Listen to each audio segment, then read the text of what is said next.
I definitely think this sort of a video gives me a lot of hope. And more importantly, I think videos like this give other patients hope. And that's where I think the strength lies. Hi, Dr. Singh. This is Mark and Anna Futter. We just wanted to take a minute to say thank you for all that you've helped us through. You told us what we had to do, and Anna did that, and then it was up to you to do the surgery in January, which you did phenomenally.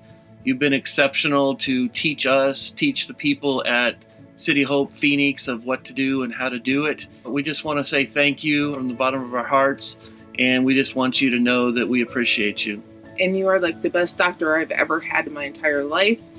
And this is from your most difficult patient. Thank you so much. I remember them really like it was yesterday. What I really had to tell them was, you just have to have a little bit of faith. Just walk with me on this journey, and I'm going to walk with you. And she was a champion. I think no patient should give up. Cancer is tough, but we at City of Hope are tougher. We're out there to beat cancer. And the only way to do that is often to team up with the patient.